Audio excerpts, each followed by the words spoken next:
Welcome to The Explainer, where we break down big ideas. Today, we're diving into a story that just completely shatters the idea that it's ever too late to turn your life around. So, this quote comes from Rich Roll, who is now one of the fittest men on the planet. But believe me, his journey to get to this point was anything but a straight line. So let's get into how he did it. Okay, so our story starts with what looks like the perfect picture of success, right? You've got a Stanford-educated lawyer, a career path that seems totally set. I mean, from the outside looking in, he was absolutely crushing it. But on the inside, it was a totally different story. He had this constant, nagging feeling that he was just off. Kind of like jamming a square peg into a round hole. And this betrayal of his true self created what he called a low hum of discomfort. A feeling he tried really, really hard to silence with alcohol. Well, that quiet hum was about to become a deafening roar. Because when you keep ignoring those little taps on the shoulder from the universe, it eventually shows up with a sledgehammer. And for Rich, the elevator of his life was going down, and it was going down fast. His addiction just took over. His day didn't start with coffee, it started with a vodka tonic in the shower. Not to get drunk, but just to calm the shakes and the hallucinations, enough to feel, normal. And from there, the slide into pure recklessness just picked up speed. Getting into his car with an open can of beer between his legs became this horrifyingly normal thing, a daily gamble with his life and with everyone else's on the road. Of course, it all caught up with him. First one DUI, and then, just a few weeks later, another one. But you know what? Even the very real threat of going to jail wasn't his rock bottom. The spiral kept going down. He ended up completely and totally alone. His entire life was just this sad, lonely, frankly pathetic cycle of drinking by himself on a bare mattress in an empty apartment, cut off from anyone who ever cared about him. So, what even is a rock bottom? It's not always some big, dramatic crash. It's more like a tipping point. It's that exact moment when the idea of staying the same becomes way more terrifying than the idea of changing. And for Rich, that moment was getting close.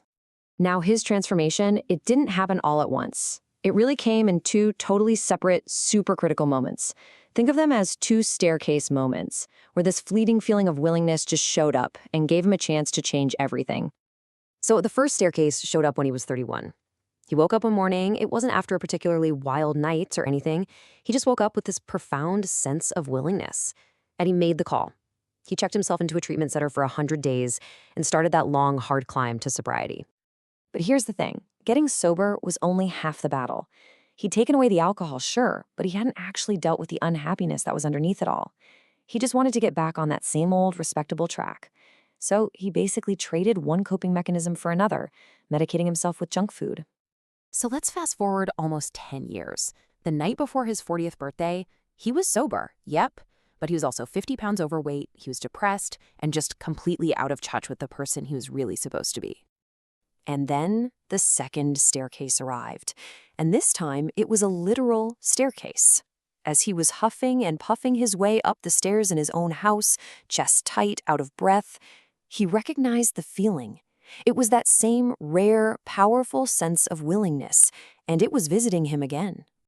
This time, he knew he couldn't let the moment pass. He grabbed it, and that single choice he made on the stairs led to a physical transformation that is almost impossible to believe.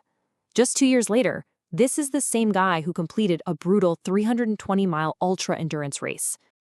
So, how does a person go from getting winded on a flight of stairs to becoming an elite athlete in their 40s? I mean, how does that even happen? The answer is in this simple but incredibly powerful idea about how change actually works. And here it is. The principle is mood follows action. See, we all think we have to wait around until we feel motivated to make a change, but it's actually the exact opposite. You take the action first, and the feeling of motivation, that momentum, it comes after. And this idea gives us a really practical formula we can all use. First, you have to learn to recognize that moment of willingness when it pops up. Second, you make a promise to yourself ahead of time. Next time I feel this, I'm going to do something, one thing. And third, and this is crucial, you have to act on it immediately. These moments, they're like sliding doors. They open and they close fast. Tomorrow is just too late. So after completely reinventing his health, Rich Roll finally walked away from his law career to chase a life with more meaning. But as you can imagine, leaving the safe, predictable path for the authentic one, well, it came with one last crushing test. At 45 years old, with 4 kids to feed, the money just ran out. I mean, they couldn't afford the $80 to have their trash picked up. Their car got repossessed.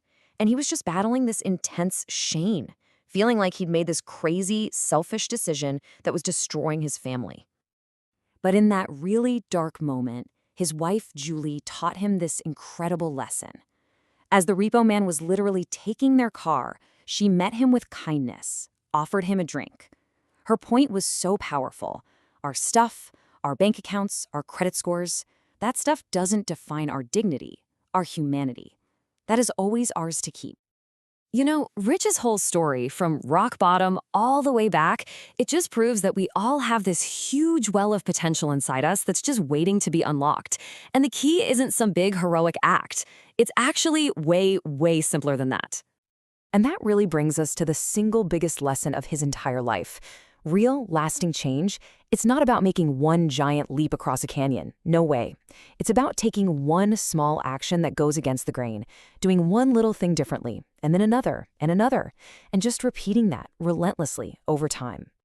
Which brings us to the last and, honestly, the most important question. And it's for you.